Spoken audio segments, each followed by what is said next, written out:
नमस्कार। आज हम चर्चा करेंगे इस बात पर कि क्या ज्योतिषीय समाधान कारगर होते हैं, क्या ज्योतिष एक विज्ञान है और क्या ज्योतिष हमारे जीवन में घटने वाली घटनाओं और हमसे रिलेटेड जो भी बातें हैं उसका पूर्वानुमान लगा सकता है और क्या वह बातें सत्य सिद्ध होती हैं। इन सब बातों पर हम चर्चा करेंगे।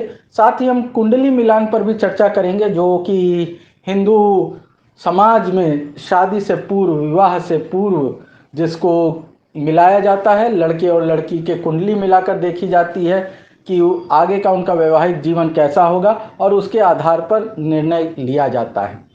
तो आइए समझने का प्रयास करते हैं कि क्या ज्योतिष एक विज्ञान है और क्या यह सचमुच काम करता है।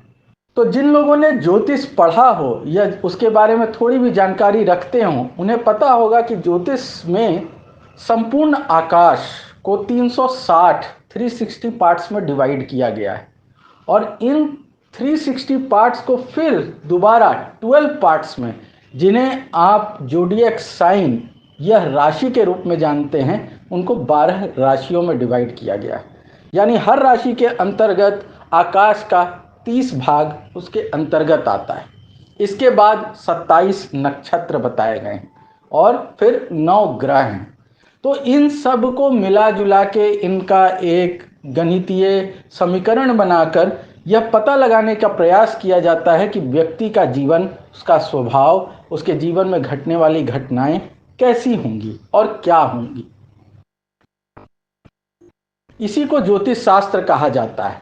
इसी के अगले क्रम में फलित ज्योतिष आता है। ये 2 प्रकार की ज्योतिष मुख्यतः आप जानते होंगे, एक है अंक ज्योतिष और एक है फलित ज्योतिष। अंक ज्योतिष वो गणितीय गणना है जिसके आधार पर फलित ज्योतिष जो है वह निष्कर्ष रूप में निकाला जा सकता है। फलित ज्योतिष के बिना अंक ज्योतिष का कोई ज़्यादा महत्व नहीं हो सकता, क्योंकि जब तक आप परिणाम नहीं जानेंगे, जब तक आप उससे रिलेटेड चीज़ों को प्रस्तुत नहीं करेंगे, तब तक सीधे गुना भाग करने का कोई महत्व नहीं है। इसलिए फलित ज्योतिष को सबसे महत्वपूर्ण माना जाता है, क्योंकि वह रिजल्ट बताता है कि क्या होने वाला है, आपके जीवन में क्या घटनाएं कब घट सकती हैं, आपके जीवन में कब क्या हो सकता है। ये सारी बातें उस फलित ज्योतिष के अनुसार आती हैं। इसमें 9 ग्रह के बारे में मैं भी आपको बताना चाहूँगा कि इसमें जो गणना होती है उसमें 9 ग्रहों को भी महत्व दिया गया है। किस ग्रह से हमारी कितनी दूरी है और उसके आधार पर ये गणित किया जाता है। अब कहा जाता है कि हमारे ऋषि मुनियों को यह सब जानकारी पहले से ही थी और तब जाके उन्होंने 9 ग्रह की खोज तो आज से बहुत पहले कर दी थी। और ये तो ऐसे लोग आधे अधूरे ज्ञान के होते हैं और उन्हें सही जानकारी नहीं होती। जब हम नवग्रह की बात करते हैं तो कह दिया जाता है, आपने राष्ट्रीय प्रवक्ता सुधांशु त्रिवेदी को भी सुना होगा कि हमारे 9 ग्रह की खोज तो घर में बनाने वाले, पूजा कराने वाले पंडित तक बता देते हैं, और आज से नहीं, ये हजारों साल पहले से बताते आ रहे हैं। गैलीलियो से भी पहले, केपलर से भी पहले इन्होंने सब चीज़ की खोज कर ली थी, लेकिन फिर भी भारत को इसका श्रेय नहीं मिलता। तो सुधांशु त्रिवेदी जी बड़ा फटाफट एक श्लोक बोल जाते हैं, ब्रह्मा मुरारी प्रांतकारी भानु शशि भूमि सुतो बुधश्च गुरुश्च शुक्र शनि राहु केतु सर्वे ग्रह का शांति करा भवन्तु। तो ये 9 ग्रह का मंत्र है। अब इस 9 ग्रह के मंत्र को वो इतना जल्दी बोल जाते हैं कि सुनने वाले तो पूरी बात समझ नहीं पाते, और वे लेकिन इम्प्रेस जरूर हो जाते हैं कि हाँ भाई वाह, इन्होंने तो संस्कृत में पूरा श्लोक बता दिया जिसमें 9 ग्रह की बात बताई गई है। लेकिन यदि आप ध्यान से थोड़ा इस 9 ग्रह के श्लोक को देखें तो इसमें हुआ ब्रह्मा मुरारी त्रिपुरांतकारी, यानी ब्रह्मा, विष्णु और महेश। उसके बाद भानु, भानु मतलब सूर्य, शशि मतलब चंद्र, और भूमिसुत, भूमिसुत किसको कहा जा रहा है? तो मार्स को, मंगल ग्रह को। भूमिसुत, फिर बुध और गुरु बृहस्पति, और सबसे अंत में राहु और केतु आ जाते हैं। तो राहु और केतु तो काल्पनिक ग्रह हैं, सूर्य ग्रह ही नहीं है, और चंद्रमा पृथ्वी का ग्रह है, उपग्रह है, वह भी ग्रह नहीं है। तो इन सब में अगर आप देखें तो 4 ग्रह तो ग्रह ही नहीं है, और बचे 5 ग्रह, तो ये 5 ग्रह वे ग्रह थे जिन्हें लोग अपनी आंखों से भी देख सकते थे, और ये 5 ग्रह शुरू से लोगों को जानकारी में थे। हालांकि वे ग्रह के रूप में पहले लोग नहीं जानते थे, लेकिन बाद में उन्हें ग्रह के रूप में जाना गया। लेकिन गैलीलियो के टेलीस्कोप के आविष्कार से पहले लोग कंफ्यूजन में ही रहा करते थे।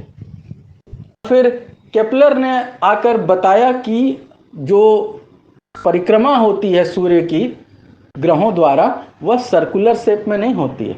इससे पहले निकोलस कोपरनिकस ने यह बात तो कही कि सूर्य मध्य में है, बाकी सारे ग्रह उसकी परिक्रमा करते हैं, लेकिन उनका मानना था कि बाकी सारे ग्रह बिल्कुल गोलाकार में उनकी परिक्रमा करते हैं। और केपलर ने जब तक ये बात साबित नहीं कर दी, तब तक लोग इसी भ्रम में थे कि सूर्य की परिक्रमा पूरे गोलाकार में की जाती है। तो ये सब जानकारी 16वीं और 17वीं शताब्दी में निकलकर सामने आई, और इससे पहले लोगों को ग्रहों के बारे में जानकारी ही नहीं थी। वे यही समझते थे कि पृथ्वी स्थित है, पृथ्वी फ्लैट है, और सूर्य से लेकर सब कुछ पृथ्वी की परिक्रमा कर रहे हैं, और इसीलिए इस 9 ग्रह में पृथ्वी को स्थान ही नहीं दिया गया है। तो आप समझ सकते हैं कि ये 9 ग्रह कैसे और क्या थे, और इसमें कितना विज्ञान हमारे ऋषि मुनियों को उस समय पता था, प्लैनेट्स के बारे में कितना पता था, सूर्य के बारे में कितना पता था, ये आप अंदाज़ा लगा सकते हैं। लेकिन फिर भी धड़ल्ले से ये बातें प्रचारित की जाती हैं कि हमारे हिंदू धर्म में तो पहले से सब कुछ ज्ञात था, पूरा प्लैनेटरी मोशन हम जानते थे, सब कुछ जानते थे।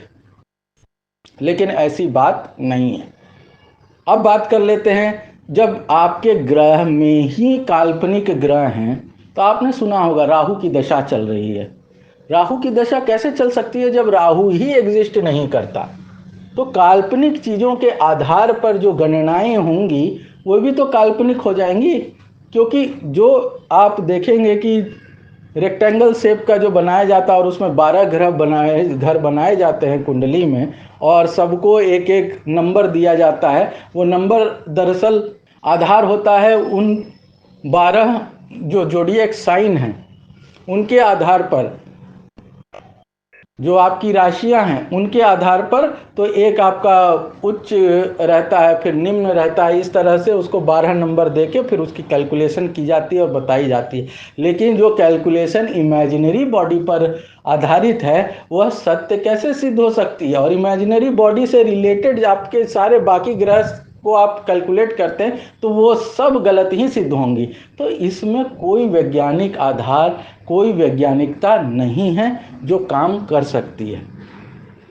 अब रही बात प्लैनेट्स के असर की, जो ये कहते हैं कि अब तो विज्ञान भी मानता है कि ये हर एक प्लैनेट का दूसरे पे असर होता है, ये 2 बॉडी का असर होता है।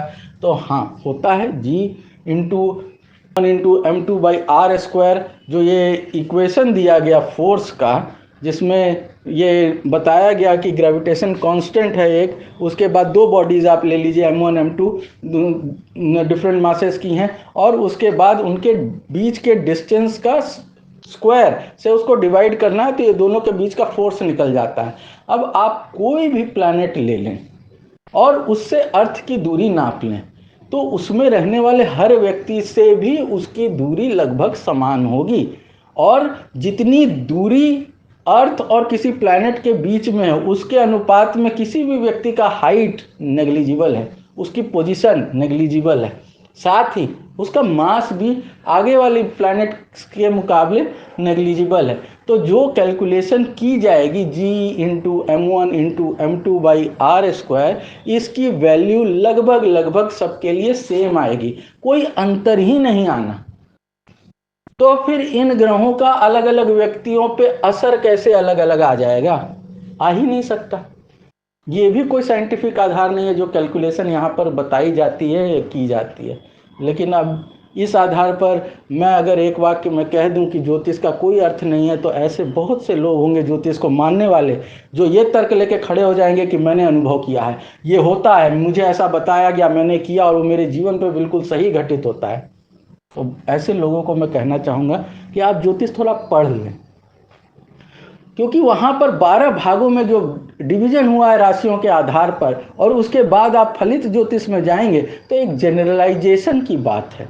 वहाँ एक जनरल कंसेप्ट दे दिया गया कि ऐसा होता है, जिसका उच्च ग्रह सूर्य होगा तो उसका कैरेक्टरिस्टिक्स ऐसा होगा, जिसका मूलांक 1 होगा तो उसका कैरेक्टरिस्टिक्स ऐसा हो। ऐसी जनरलाइजेशन दे दी गई है और उस जनरलाइजेशन के बाहर कुछ है ही नहीं। तो हर व्यक्ति को किसी न किसी एक कैटेगरी में डाल दिया जाता है और 10 में से 1 या 2 बातें उस पर फिट बैठ जाती हैं, तो लोगों को लगता है कि हाँ देखो बिल्कुल सही बात आ गई। अब उदाहरण के लिए, आप मेहनत तो बहुत करते हैं लेकिन आपको उसका फल नहीं मिलता।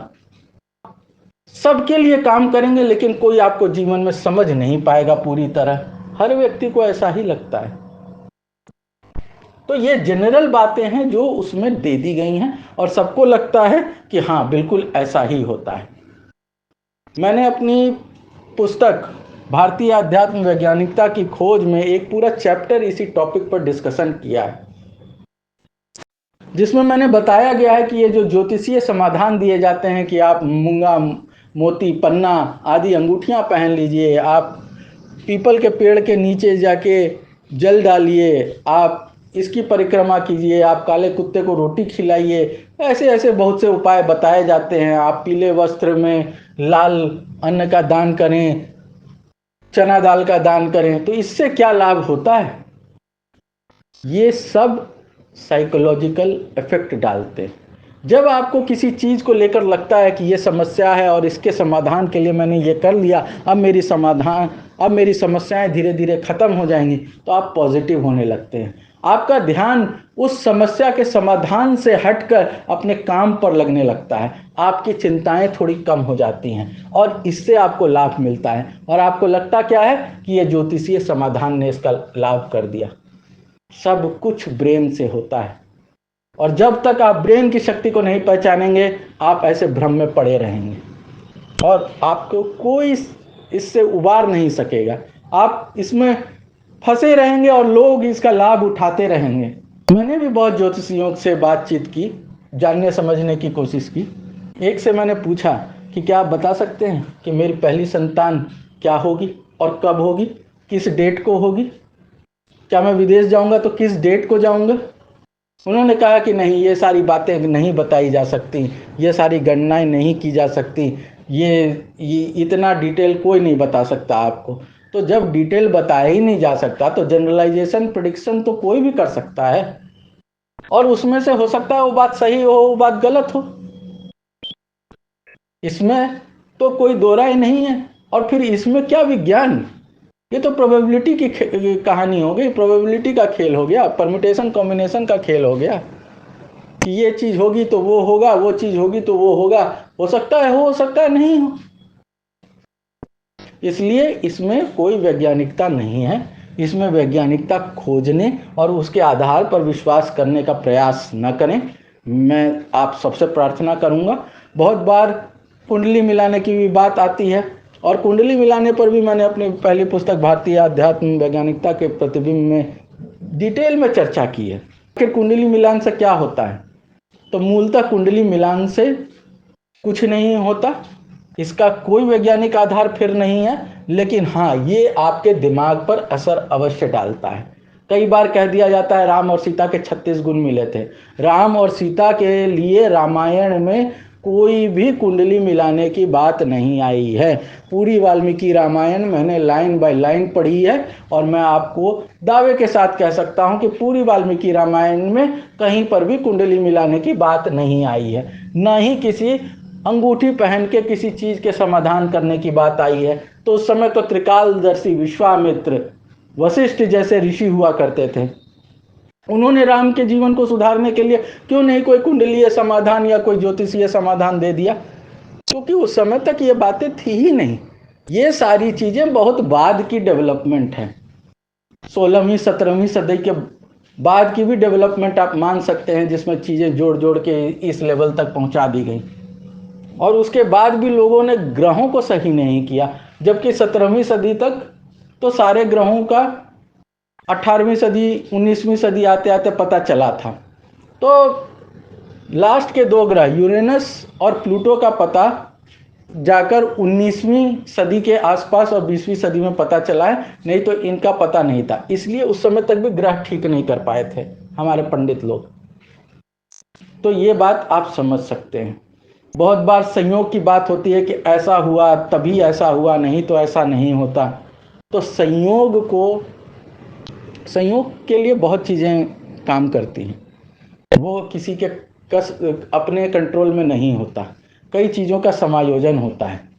और संयोग को आपको इस चीज़ से जोड़ लेना कि हाँ समाधान ज्योतिषीय समाधान है, उन्होंने ऐसा कभी लिखा था इसलिए आज मेरे साथ ऐसा हो रहा है, ये आपके दिमाग की उपज है। ये आपका दिमाग इंटर रिलेट कर रहा है क्योंकि आप उस पर विश्वास करते हैं, ऐसी चीज़ पर विश्वास करते हैं जिसका कोई आधार सही नहीं।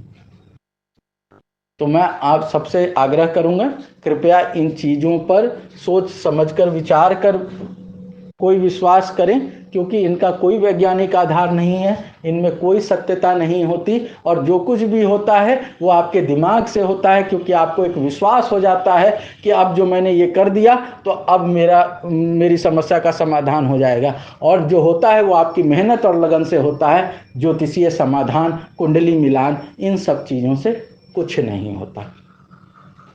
बहुत बहुत धन्यवाद।